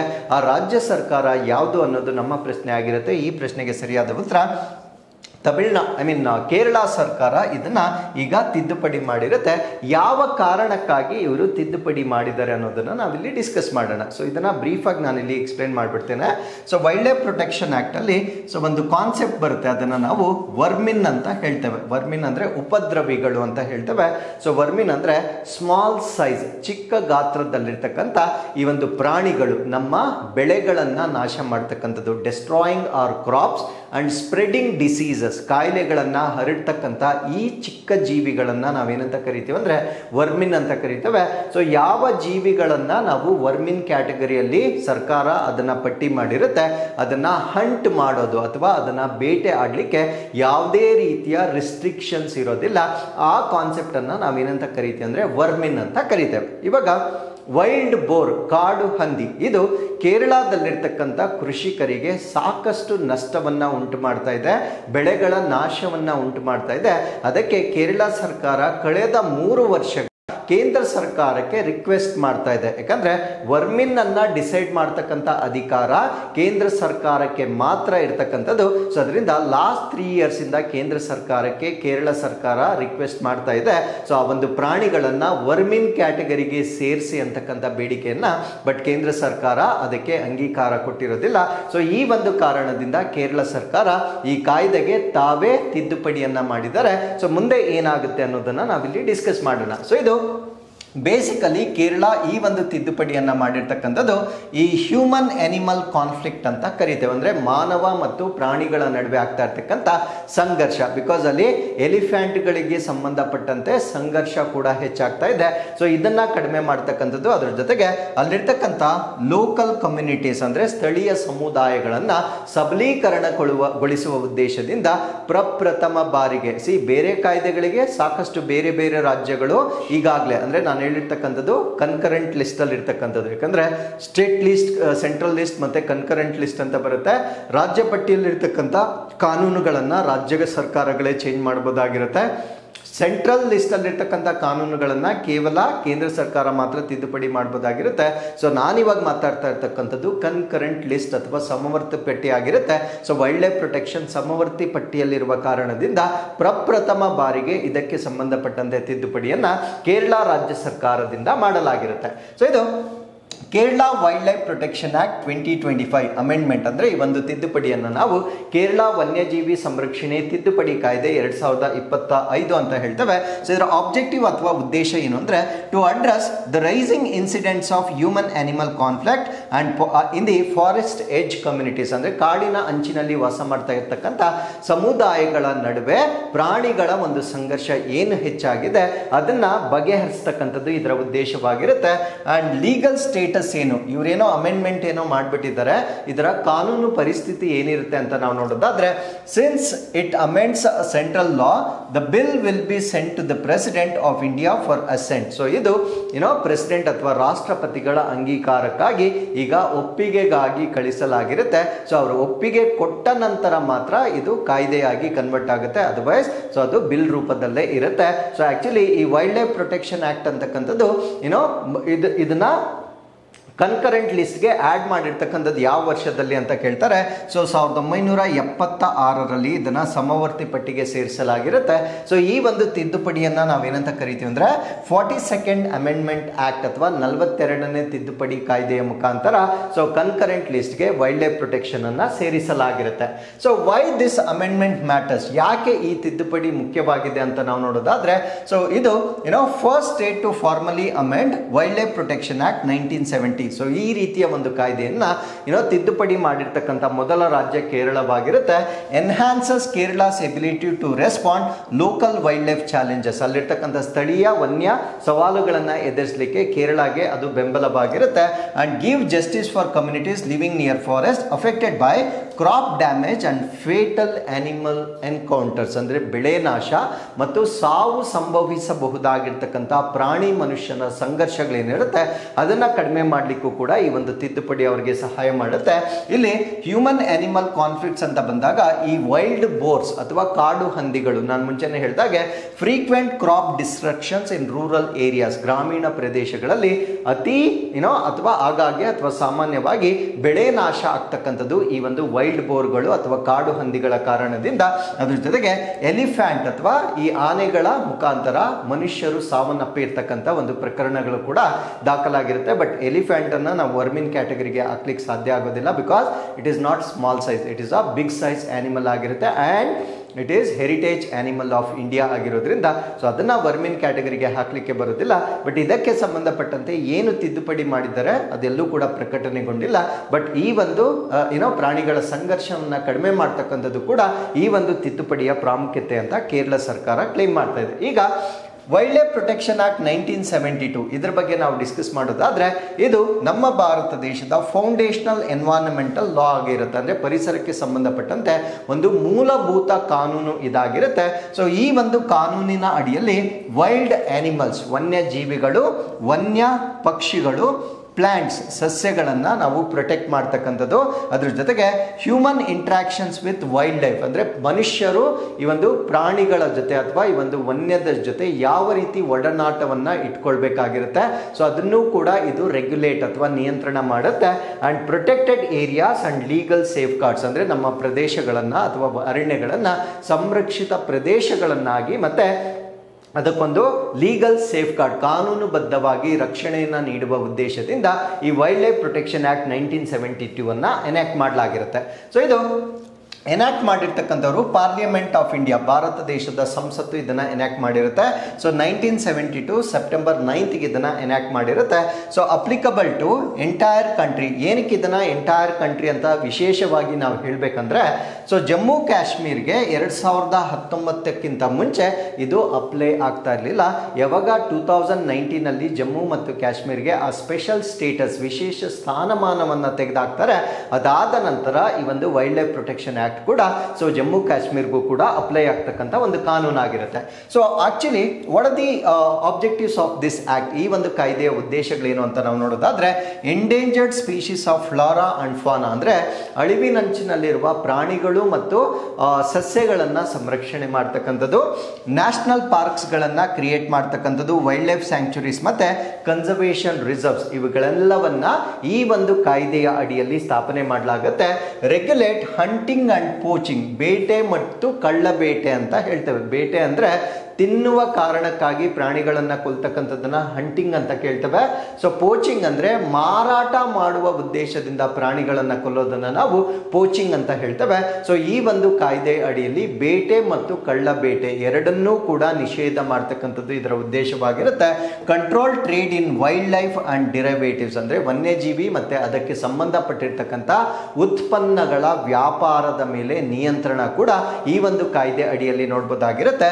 Allianz with global convention like CITES ಅಂತ ಒಂದು ಜಾಗತಿಕವಾಗಿರ್ತಕ್ಕಂಥ ಒಂದು ಸಮಾವೇಶ ಏನಿರುತ್ತೆ, ಸೊ ಇದರೊಂದಿಗೆ ಹೊಂದಿಕೆಯಾಗುವುದು. ಯಾಕಂದ್ರೆ ಸೈಟ್ಸ್ ಅಂತಕ್ಕಂಥದ್ದು ಈ ಎಂಡೇಂಜರ್ಡ್ ಸ್ಪೀಶೀಸ್ ಟ್ರೇಡ್ ಅಥವಾ ವ್ಯಾಪಾರವನ್ನ ನಿಯಂತ್ರಣ ಮಾಡ್ತಕ್ಕಂಥ ಒಂದು ಅಂತಾರಾಷ್ಟ್ರೀಯ ಕಾನೂನುಬದ್ಧ ಸಮಾವೇಶವಾಗಿರುತ್ತೆ. ಇದು ಕೂಡ ಲೀಗಲ್ ಬೈಂಡಿಂಗ್ ಆಗಿರುತ್ತೆ. ಸೊ ಇದರೊಂದಿಗೆ ನಮ್ಮ ಭಾರತ ದೇಶದ ಕಾನೂನುಗಳನ್ನ ಸಮನ್ವಯಗೊಳಿಸುವ ಉದ್ದೇಶದಿಂದ ಈ ಒಂದು ವೈಲ್ಡ್ ಲೈಫ್ ಪ್ರೊಟೆಕ್ಷನ್ ಆಕ್ಟ್ ಅನ್ನ ತಂದಿರ್ತಾರೆ. So wildlife protection act ನ ರೀಸೆಂಟ್ ತಿದ್ದುಪಡಿ 2022ರಲ್ಲಿ ತಿದ್ದುಪಡಿ ಮಾಡಲಾಗಿರುತ್ತೆ. ಸೊ ಇದಕ್ಕಿಂತ ಮುಂಚೆ ವೈಲ್ಡ್ ಲೈಫ್ ಪ್ರೊಟೆಕ್ಷನ್ ಆಕ್ಟ್ ಅಲ್ಲಿ 6 ಸ್ಕೆಡ್ಯೂಲ್ಸ್ ಇದ್ವು, 6 ಅನುಸೂಚಿಗಳಿದ್ದವು. ಆ 6 ಅನುಸೂಚಿಗಳನ್ನ ಈಗ 4 ಅನುಸೂಚಿಗಳಿಗೆ ರೆಡ್ಯೂಸ್ ಮಾಡಿರ್ತಾರೆ. ಸೊ ಮೊದಲನೇ ಅನುಸೂಚಿಯನ್ನ ನಾವು ಸ್ಕೆಡ್ಯೂಲ್ 1 ಅಂತ ಹೇಳ್ತೇವೆ. ಸ್ಕೆಡ್ಯೂಲ್ 1 ಅಲ್ಲಿ ಏನಿರುತ್ತೆ ಅಂದ್ರೆ ಹೈ ಲೆವೆಲ್ ಪ್ರೊಟೆಕ್ಷನ್, ಅಂದ್ರೆ ಉನ್ನತ ಮಟ್ಟದ ಸಂರಕ್ಷಣೆ ಅವಶ್ಯಕತೆ ಇರ್ತಕ್ಕಂಥ ಆಗಿರ್ತಕ್ಕಂಥ ಪ್ರಭೇದಗಳನ್ನು ನಾವು ಸ್ಕೆಡ್ಯೂಲ್ 1 ಅಲ್ಲಿ ನೋಡ್ಬೋದಾಗಿರುತ್ತೆ. ಫಾರ್ ಎಕ್ಸಾಂಪಲ್ ನಮ್ಮ ಟೈಗರ್. ಸೊ ಟೈಗರ್ ಅನ್ನ ನಾವು ಹೈ ಲೆವೆಲ್ ಪ್ರೊಟೆಕ್ಷನ್ ಅಲ್ಲಿ ಇಟ್ಟಿರ್ತೇವೆ. ಆ ರೀತಿಯ ಪ್ರಾಣಿಗಳನ್ನ ನಾವು ಸ್ಕೆಡ್ಯೂಲ್ 1 ಅಲ್ಲಿ ನೋಡ್ಬೋದಾಗಿರುತ್ತೆ. ಆ ರೀತಿಯ ಪ್ರಾಣಿಗಳಿಗೆ ನಾವು ಹಂಟ್ ಮಾಡೋದಾಗ್ಲಿ ಅಥವಾ ಪೋಚ್ ಮಾಡೋದಾಗ್ಲಿ ಮಾಡಿದ್ರೆ ಹೈ ಲೆವೆಲ್ ಪೆನಾಲ್ಟೀಸ್ ಮತ್ತೆ ಪನಿಷ್ಮೆಂಟ್ ಇರುತ್ತೆ. ಆ ರೀತಿಯ ಪ್ರಭೇದಗಳನ್ನ ನಾವು ಸ್ಕೆಡ್ಯೂಲ್ 1 ಅಲ್ಲಿ ನೋಡ್ಬೋದಾಗಿರುತ್ತೆ. ಇನ್ನು ಸ್ಕೆಡ್ಯೂಲ್ 2ಗೆ ಬಂದಾಗ ಲೆಸ್ಸರ್ ಲೆವೆಲ್ ಆಫ್ ಪ್ರೊಟೆಕ್ಷನ್ ಅಂದರೆ ಸ್ವಲ್ಪ ಕಡಿಮೆ ಒಂದು ಮಟ್ಟದ ಒಂದು ಸಂರಕ್ಷಣೆ ಬೇಕಾಗಿರ್ತಕ್ಕಂಥ ಪ್ರಭೇದಗಳನ್ನು ನೋಡ್ಬೋದಾಗಿರುತ್ತೆ. Nilgai, Indian flying fox, Andaman bulbul ಇವೆಲ್ಲ ಕೂಡ ನಾವು ಸ್ಕೆಡ್ಯೂಲ್ 2 ಅಲ್ಲಿ ನೋಡ್ಬೋದಾಗಿರುತ್ತೆ. ಇನ್ನು ಸ್ಕೆಡ್ಯೂಲ್ 3ಗೆ ಬಂದಾಗ ನಾವು ಪ್ರೊಟೆಕ್ಟೆಡ್ ಪ್ಲಾಂಟ್ ಸ್ಪೀಶೀಸ್ ಸಸ್ಯ ಪ್ರಭೇದಗಳನ್ನು ನಾವು ಸ್ಕೆಡ್ಯೂಲ್ 3 ಅಲ್ಲಿ ನೋಡ್ಬೋದಾಗಿರುತ್ತೆ. ಸ್ಕೆಡ್ಯೂಲ್ 4 ಅನ್ನು ನಾವು ಈ ಸೈಟ್ಸ್ ಏನಿರುತ್ತೆ ಅಂದರೆ ಇಂಟರ್ನ್ಯಾಷನಲ್ ಕನ್ವೆನ್ಷನ್ ಏನಿರುತ್ತೆ ಸೊ ಅದರ ಮಾನದಂಡಗಳೊಂದಿಗೆ ಹೊಂದಿಕೆ ಆಗ್ತಕ್ಕಂಥ ಪ್ರಾಣಿಗಳ ನಾವು ಸ್ಕೆಡ್ಯೂಲ್ 4 ಅಲ್ಲಿ ನೋಡಬಹುದಾಗಿರುತ್ತೆ. ಸೊ ಇಷ್ಟು 2022ರ ತಿದ್ದುಪಡಿಗೆ ಸಂಬಂಧಪಟ್ಟಂತೆ ಒಂದು ಮಾಹಿತಿ ಆಗಿರುತ್ತೆ. ಅದರ ಜೊತೆಗೆ ಈ ಒಂದು ಕಾಯ್ದೆಯ ಅಡಿಯಲ್ಲಿ ಯಾವ ಯಾವ ಅಥಾರಿಟೀಸ್, ಯಾವ ಪ್ರಾಧಿಕಾರಗಳನ್ನ ನಾವು ನೇಮಕ ಮಾಡಬಹುದಾಗಿರುತ್ತೆ ಅಂದ್ರೆ ಮೊದಲನೇದು NBWL, national board of wild life ಅಥವಾ ರಾಷ್ಟ್ರೀಯ ವನ್ಯಜೀವಿ ಮಂಡಳಿ ಅಂತ ಹೇಳ್ತೇವೆ. ಸೊ ಇದು policy advisory body chaired by prime minister ಅಂದ್ರೆ ಪ್ರಧಾನಮಂತ್ರಿಗಳು ಇದಕ್ಕೆ ಅಧ್ಯಕ್ಷತೆಯನ್ನು ವಹಿಸಿರ್ತಾರೆ. ಇದು ಒಂದು ಸಲಹೆಗಳನ್ನ ನೀಡ್ತಕ್ಕಂಥ ಒಂದು ಸಂಸ್ಥೆ ಆಗಿರುತ್ತೆ. ಇದು ಕೇಂದ್ರ ಸರ್ಕಾರದ ಮಟ್ಟದಲ್ಲಿರುತ್ತೆ. ಇನ್ನು ರಾಜ್ಯ ಸರ್ಕಾರದ ಮಟ್ಟದಲ್ಲಿ ನಾವು state board for wild life ಅಂದ್ರೆ ವನ್ಯಜೀವಿಗಳ ರಾಜ್ಯ ಮಂಡಳಿಗಳನ್ನ ಸ್ಥಾಪನೆ ಮಾಡಲಾಗುತ್ತೆ. ಇದಕ್ಕೆ ಸ್ಟೇಟ್ ಲೆವೆಲ್ ಅಡ್ವೈಸರಿ ಆಗಿರುತ್ತೆ ಅಂದ್ರೆ ರಾಜ್ಯ ಮಟ್ಟದಲ್ಲಿ ಇದು ಶಿಫಾರಸುಗಳನ್ನ ಕೊಡ್ತಕ್ಕಂಥದ್ದು ಅಥವಾ ಸಲಹೆಗಳನ್ನ ನೀಡ್ತಕ್ಕಂಥ ಮಂಡಳಿ ಆಗಿರುತ್ತೆ. ವೈಲ್ಡ್ ಲೈಫ್ ವಾರ್ಡನ್ಸ್ ಮತ್ತೆ ಫಾರೆಸ್ಟ್ ಆಫೀಸರ್ಸ್ ಇವರು ಎನ್ಫೋರ್ಸ್ಮೆಂಟ್ ಮತ್ತೆ ಮಾನಿಟರಿಂಗ್ ಅನ್ನ ಮಾಡ್ತಾರೆ ಅಂದ್ರೆ ವನ್ಯಜೀವಿ ವಾರ್ಡನ್ಗಳು ಮತ್ತೆ ಅರಣ್ಯ ಅಧಿಕಾರಿಗಳು. ಸೊ ಈ ಒಂದು ಕಾನೂನಿನ ಅಡಿಯಲ್ಲಿ ಬರ್ತಕ್ಕಂಥ ನಿಬಂಧನೆಗಳನ್ನ ಜಾರಿ ಮಾಡ್ತಕ್ಕಂಥದ್ದು ಮತ್ತು ಮೇಲ್ವಿಚಾರಣೆ ಮಾಡ್ತಕ್ಕಂಥದ್ದು ಇವರ ಉದ್ದೇಶವಾಗಿರುತ್ತೆ. So with this let's get into question number 5. Pradhan Mantri Dhan Dhaanya Krishi Yojana ಅಡಿಯಲ್ಲಿ ಎಷ್ಟು ಜಿಲ್ಲೆಗಳನ್ನು ಪರಿವರ್ತನೆಗೆ ಗುರಿಪಡಿಸಲಾಗಿದೆ? How many districts are targeted for transforming under the PM Dhan Dhaanya Krishi Yojana. So ಈ ಒಂದು PM Dhan Dhaanya Krishi Yojana farmers related ಅಥವಾ ಅಗ್ರಿಕಲ್ಚರ್ ರಿಲೇಟೆಡ್ ಎಸ್ಸೆ ರೈಟಿಂಗ್ಗೆ ನೀವು ಆ್ಯಡ್ ಮಾಡ್ಕೊಳ್ಬೇಕು. ಸೊ ಈ ಒಂದು ಧನಧಾನ್ಯ ಕೃಷಿ ಯೋಜನೆಯಲ್ಲಿ ಎಷ್ಟು ಜಿಲ್ಲೆಗಳನ್ನು ಟಾರ್ಗೆಟ್ ಮಾಡಲಾಗಿದೆ ಅನ್ನೋದು ನಮ್ಮ ಪ್ರಶ್ನೆ ಆಗಿರುತ್ತೆ. ಸೊ ಈ ಪ್ರಶ್ನೆಗೆ ಸರಿಯಾದ ಉತ್ತರ 100 ಜಿಲ್ಲೆಗಳನ್ನು ಟಾರ್ಗೆಟ್ ಮಾಡಲಾಗಿರುತ್ತೆ. ಸೊ ನೆನಪಿರ್ಲಿ, ಇದರ ಬಗ್ಗೆ ನಾನು ಮುಂಚೆ ಕೂಡ ಡಿಸ್ಕಸ್ ಮಾಡಿದ್ದೆ. ಬಟ್ ಈಗ ಅಧಿಕೃತವಾಗಿ ಲಾಂಚ್ ಮಾಡಿರುವ ಕಾರಣದಿಂದ ಮತ್ತೊಮ್ಮೆ ನಾನು ಇದನ್ನ ಡಿಸ್ಕಸ್ ಮಾಡ್ತಾ ಇದ್ದೇನೆ. ಆಕ್ಚುಲಿ ಸೊ ಭಾರತ ದೇಶದ ಪ್ರಧಾನಮಂತ್ರಿಗಳು 2 ಸ್ಕೀಮ್ಗಳನ್ನ ಈಗ ಲಾಂಚ್ ಮಾಡಿದ್ದಾರೆ ಅಥವಾ ಯೋಜನೆಗಳನ್ನ ಲಾಂಚ್ ಮಾಡಿದ್ದಾರೆ. ಒಂದನ್ನ ಪ್ರಧಾನಮಂತ್ರಿ ಧನಧಾನ್ಯ ಯೋಜನೆ ಅಂತ ಹೇಳ್ತೇವೆ, ಇನ್ನೊಂದನ್ನ ಸೆಲ್ಫ್ ರಿಲಯನ್ಸ್ ಇನ್ ಪಲ್ಸಸ್ ಮಿಷನ್ ಅಂತ ಹೇಳ್ತೇವೆ. ಅಂದ್ರೆ ಈ ಒಂದು ಧಾನ್ಯಗಳಲ್ಲಿ ಸ್ವಾವಲಂಬನೆ ಸಾಧಿಸುವ ಒಂದು ಮಿಷನ್ ಏನಿರುತ್ತೆ ಎರಡನ್ನೂ ಕೂಡ ಇನಾಗ್ರೇಟ್ ಮಾಡಿರ್ತಾರೆ. ಈ 2 ಯೋಜನೆಗಳ ಸಂಪೂರ್ಣ ಮಾಹಿತಿಯನ್ನ ಈ ಒಂದು ಆರ್ಟಿಕಲ್ ಅಲ್ಲಿ ನಾವು ಡಿಸ್ಕಸ್ ಮಾಡೋಣ. ಸೊ ಪ್ರಧಾನಮಂತ್ರಿ ಧನಧಾನ್ಯ ಯೋಜನೆ ಬಗ್ಗೆ ನಾವು ಡಿಸ್ಕಸ್ ಮಾಡೋದಾದ್ರೆ ಸೊ ಪ್ರಾರಂಭ ಆಗ್ತಾ ಇರ್ತಕ್ಕಂಥದ್ದು 2025-26ನೇ ಸಾಲಿನಲ್ಲಿ. ಅನುಷ್ಠಾನ ಮಾಡ್ತಾ ಇರ್ತಕ್ಕಂಥ ಜಿಲ್ಲೆಗಳ ಸಂಖ್ಯೆ 100 ಜಿಲ್ಲೆಗಳಲ್ಲಿ ಇದನ್ನ ಅನುಷ್ಠಾನ ಮಾಡ್ತಾ ಇದ್ದಾರೆ. ಸೊ ಇದರ ಗುರಿ ಏನು ಅಂದ್ರೆ ಕೃಷಿಯನ್ನ ಪರಿವರ್ತಿಸುವ ಗುರಿ. ಅಂದ್ರೆ ನಾವು ಮಾಡ್ತಾ ಇರ್ತಕ್ಕಂಥ ಕೃಷಿ ಏನಿರುತ್ತೆ ಸೊ ಅದನ್ನ ಪರಿವರ್ತನೆ ಮಾಡ್ತಕ್ಕಂಥದ್ದು. ಯಾವ ರೀತಿಯ ಪರಿವರ್ತನೆ ಅಂತ ನಾನು ಮುಂದೆ ಹೇಳ್ತೇನೆ. ಸೊ ಇದಕ್ಕೆ ಬೇಕಾಗಿರ್ತಕ್ಕಂಥ ಬಜೆಟ್ ಎಷ್ಟಿರುತ್ತೆ ಅಂದ್ರೆ 6 ವರ್ಷಗಳ ಕಾಲದಲ್ಲಿ 24,000 ಕೋಟಿಯನ್ನ ಇಲ್ಲಿ ಇನ್ವೆಸ್ಟ್ ಮಾಡ್ತಾ ಇದ್ದಾರೆ. ಸೊ ಇದು 1.7 ಕೋಟಿ ರೈತರಿಗೆ ಪ್ರಯೋಜನ ಆಗ್ತಕ್ಕಂಥ ಒಂದು ನಿರೀಕ್ಷೆಯನ್ನ ಹೊಂದಿರಲಾಗಿರುತ್ತೆ.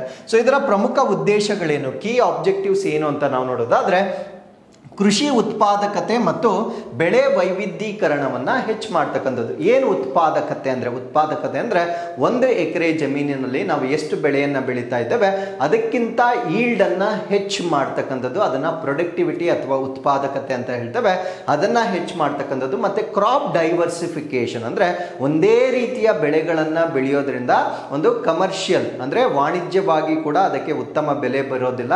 ಅದ್ರ ಜೊತೆಗೆ ಮಣ್ಣಿನ ಫಲವತ್ತತೆ ಕೂಡ ಒಂದೇ ರೀತಿಯ ಬೆಳೆಗಳನ್ನ ಬೆಳೀತಾ ಇದ್ರೆ ಹಾಳಾಗುತ್ತೆ. ಸೊ ಅದರಿಂದ ಈ ಕ್ರಾಪ್ ಡೈವರ್ಸಿಫಿಕೇಶನ್ ಅಂದ್ರೆ ವೈವಿಧ್ಯಮಯ ಕೃಷಿಯನ್ನ ಮಾಡ್ತಕ್ಕಂಥದ್ದನ್ನ ಕೂಡ ಈ ಒಂದು ಯೋಜನೆ ಅಡಿಯಲ್ಲಿ ಉತ್ತೇಜನ ಮಾಡಲಾಗುತ್ತೆ. ಸುಸ್ಥಿರ ಮತ್ತು ಸಾವಯವ ಕೃಷಿಯನ್ನ ಉತ್ತೇಜನ ಮಾಡ್ತಕ್ಕಂಥದ್ದು ಅಂದ್ರೆ ಈ ಕೃತಕವಾಗಿರ್ತಕ್ಕಂಥ ಫರ್ಟಿಲೈಸರ್ಸ್ ಆಗಲಿ ಪೆಸ್ಟಿಸೈಡ್ಸ್ ಗಳಾಗ್ಲಿ ಅದನ್ನ ಹೆಚ್ಚಾಗಿ ಬಳಕೆ ಮಾಡದೆ ನ್ಯಾಚುರಲ್ ಆಗಿ ಬೆಳೀತಕ್ಕಂಥ ಒಂದು ಉದ್ದೇಶದಿಂದ ಈ ಕಾರ್ಯಕ್ರಮನ ಲಾಂಚ್ ಮಾಡಲಾಗಿರುತ್ತೆ. ನೀರಾವರಿ ಮೂಲಸೌಕರ್ಯ ಮತ್ತು ಕೊಯ್ಲಿನ ನಂತರ ಸಂಗ್ರಹ ಸಂಗ್ರಹಣೆ ಅಂದರೆ ಇರಿಗೇಷನ್ ಫೆಸಿಲಿಟಿ ಕೊಡ್ತಕ್ಕಂಥದ್ದು, ಪೋಸ್ಟ್ ಹಾರ್ವೆಸ್ಟಿಂಗ್ ಅಂದರೆ ಬೆಳೆಯನ್ನ ಕಟಾವು ಮಾಡಿದ ನಂತರ ಅದರ ಸೂಕ್ತವಾದ ಸಂಗ್ರಹಣೆಗೆ ಬೆಂಬಲವನ್ನ ನೀಡ್ತಕ್ಕಂಥದ್ದು, ಅಲ್ಪಾವಧಿ ಮತ್ತು ದೀರ್ಘಾವಧಿ ಕೃಷಿ ಸಾಲವನ್ನ ನೀಡ್ತಕ್ಕಂಥದ್ದು, ಶಾರ್ಟ್ ಟರ್ಮ್ ಮತ್ತೆ ಲಾಂಗ್ ಟರ್ಮ್ ಲೋನ್ಗಳನ್ನ ಫೆಸಿಲಿಟೇಟ್ ಮಾಡ್ತಕ್ಕಂಥದ್ದು. ಸೊ ಇದನ್ನ ಅನುಷ್ಠಾನ ಮಾಡ್ತಕ್ಕಂಥ ತಂತ್ರ ಯಾವ ರೀತಿ ಇದನ್ನ ಇಂಪ್ಲಿಮೆಂಟ್ ಮಾಡ್ತಾ ಇದ್ದಾರೆ ಅಂದ್ರೆ 11 ಇಲಾಖೆಗಳಲ್ಲಿ ಇರ್ತಕ್ಕಂಥ 36 ಯೋಜನೆಗಳನ್ನ ಒಮ್ಮುಖಗೊಳಿಸ್ತಾ ಇದ್ದಾರೆ. ಅಂದ್ರೆ 36 programs which are already launched in 11 departments ಅಂದರೆ ಕೃಷಿಗೆ ಸಂಬಂಧಪಟ್ಟಿರ್ತಕ್ಕಂಥ 11 ಇಲಾಖೆಗಳಲ್ಲಿ ಈಗಾಗಲೇ ಲಾಂಚ್ ಆಗಿರ್ತಕ್ಕಂಥ 36 ಪ್ರೋಗ್ರಾಮ್ಸ್ ಏನಿರುತ್ತೆ ಅದನ್ನೆಲ್ಲ ಇಂಟಿಗ್ರೇಟ್ ಮಾಡಿ ಒಂದೇ ಕಾರ್ಯಕ್ರಮವಾಗಿ ಅದನ್ನು ಮುಂದುವರಿಸ್ತಾರೆ. ಅದನ್ನು ನಾವು ಪ್ರಧಾನಮಂತ್ರಿ ಧನಧಾನ್ಯ ಕೃಷಿ ಯೋಜನೆ ಅಂತ ಹೇಳ್ತೇವೆ. ಸೊ ಇದು ನೀತಿ ಆಯೋಗದ ಮಹತ್ವಾಕಾಂಕ್ಷೆಯ ಜಿಲ್ಲಾ ಕಾರ್ಯಕ್ರಮದಿಂದ ಪ್ರೇರಿತವಾಗಿದೆ. ಅಂದರೆ ನೀತಿ ಆಯೋಗ ಅಡಿಯಲ್ಲಿ ಆಸ್ಪಿರೇಷನಲ್ ಡಿಸ್ಟ್ರಿಕ್ಟ್ಸ್ ಅಂತ ಒಂದು ಪ್ರೋಗ್ರಾಮ್ ಬರುತ್ತೆ. ಆ ಒಂದು ಪ್ರೋಗ್ರಾಮ್ನಿಂದ ಇನ್ಸ್ಪಿರೇಷನ್ ಪಡೆದಿರ್ತಕ್ಕಂಥ ಒಂದು ಕಾರ್ಯಕ್ರಮವಾಗಿ ನಾವು ಇದನ್ನ ಕನ್ಸಿಡರ್ ಮಾಡಬಹುದಾಗಿರುತ್ತೆ. ಹಾಗಿದ್ರೆ ಆ 100 ಜಿಲ್ಲೆಗಳನ್ನ ಯಾವ ಮಾನದಂಡಗಳ ಮೇಲೆ ಆಯ್ಕೆ ಮಾಡಲಾಗುತ್ತೆ ಅಂದ್ರೆ, ಮೊದಲನೇದು ಕಡಿಮೆ ಉತ್ಪಾದಕತೆ, ಅಂದ್ರೆ ಯಾವ ಜಿಲ್ಲೆಗಳಲ್ಲಿ ಈ ಪ್ರೊಡಕ್ಟಿವಿಟಿ ಕಡಿಮೆ ಇದೆ ಅದನ್ನ ಚೆಕ್ ಮಾಡ್ತಾರೆ.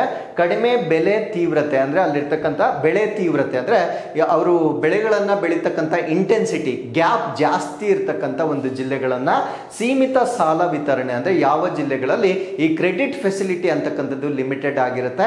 ಸೊ ಅದನ್ನ ಇಲ್ಲಿ ಆಯ್ಕೆ ಮಾಡಲಾಗಿರುತ್ತೆ. ಸೊ ಈ ಒಂದು ಕಾರ್ಯಕ್ರಮದ ಅಡಿಯಲ್ಲಿ ಜಿಲ್ಲಾ ಧನಧಾನ್ಯ ಸಮಿತಿಗಳು ಪ್ರಗತಿಪರ ರೈತರನ್ನ ಒಳಗೊಂಡಿರುತ್ತೆ. ಅಂದ್ರೆ ಇಲ್ಲಿ ಸಮಿತಿಗಳನ್ನ ನೇಮಕ ಮಾಡ್ತಾರೆ, ಡಿಸ್ಟ್ರಿಕ್ಟ್ ಲೆವೆಲ್ ಕಮಿಷನ್ಸ್ ಅಥವಾ ಸಮಿತಿಗಳನ್ನ ನೇಮಕ ಮಾಡ್ತಾರೆ.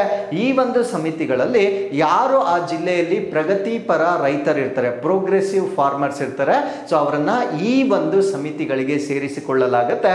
ಡಿಜಿಟಲ್ ಡ್ಯಾಶ್ ಬೋರ್ಡ್ ನಲ್ಲಿ 117 ಪ್ರಮುಖ ಕಾರ್ಯಕ್ಷಮತೆ ಸೂಚಕಗಳ ಮೂಲಕ ಪ್ರಗತಿಯನ್ನ ಟ್ರ್ಯಾಕ್ ಮಾಡಲಾಗುತ್ತೆ. ಅಂದ್ರೆ ಒಂದ್ಸತಿ ಇದನ್ನ ಲಾಂಚ್ ಮಾಡಿದ ನಂತರ ಒಂದು ಡಿಜಿಟಲ್ ಪ್ಲಾಟ್ಫಾರ್ಮ್ ಅನ್ನ ಕ್ರಿಯೇಟ್ ಮಾಡ್ತಾರೆ. ಸೊ ಈ ಒಂದು ಡಿಜಿಟಲ್ ವೇದಿಕೆಯ ಮುಖಾಂತರ 117 ಇಂಡಿಕೇಟರ್ಸ್ ಅನ್ನ ಬಳಸಿಕೊಂಡು ಇದು ಹೇಗೆ ಪ್ರೋಗ್ರೆಸ್ ಆಗ್ತಾ ಇದೆ ಅನ್ನೋದನ್ನ ಕೂಡ ಟ್ರ್ಯಾಕ್ ಮಾಡೋದನ್ನ ನಾವು ಈ ಯೋಜನೆಯಲ್ಲಿ ನೋಡಬಹುದಾಗಿರುತ್ತೆ.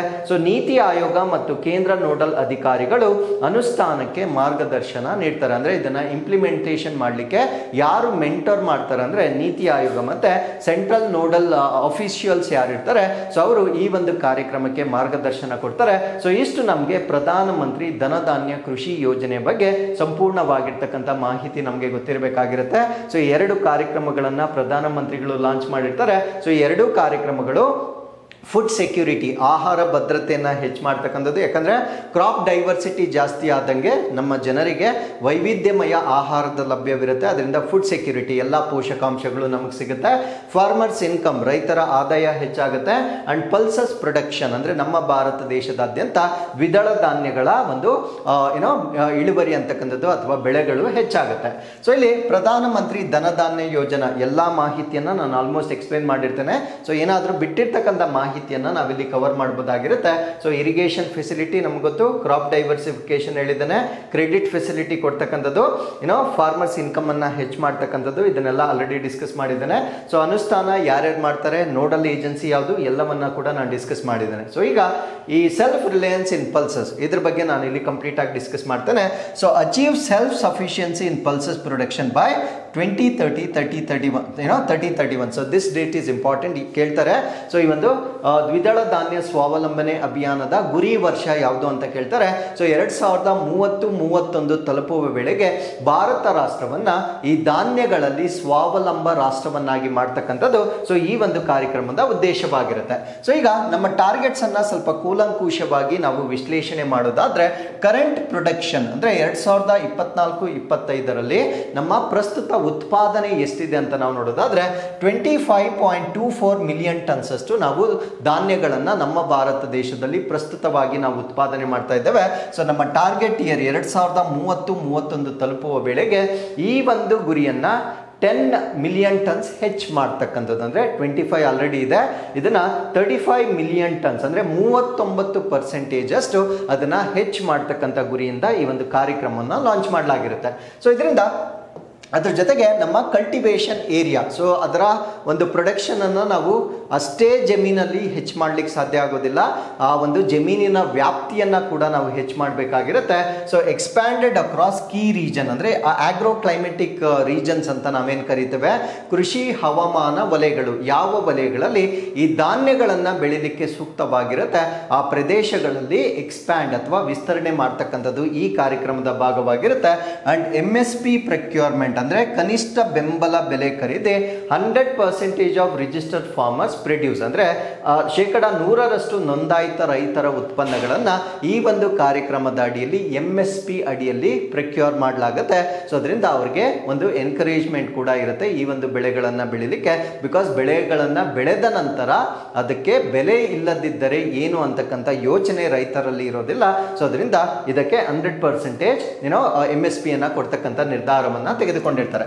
ಸೊ ಈ ಒಂದು ಕಾರ್ಯಕ್ರಮದ ಬೆನಿಫಿಟ್ಸ್, ರೈತರಿಗೆ ಏನು ಪ್ರಯೋಜನ ಅಂತ ನಾವು ನೋಡೋದಾದ್ರೆ, guaranteed procurement at minimum support price. So ಈ ಒಂದು ಕನಿಷ್ಠ ಬೆಂಬಲ ಬೆಲೆ ಅಡಿಯಲ್ಲಿ ಖಾತರಿ ಖರೀದಿಯನ್ನ ಸರ್ಕಾರ ಒಂದು ಗ್ಯಾರಂಟಿಯಾಗಿ ಕೊಟ್ಟಿರುತ್ತೆ.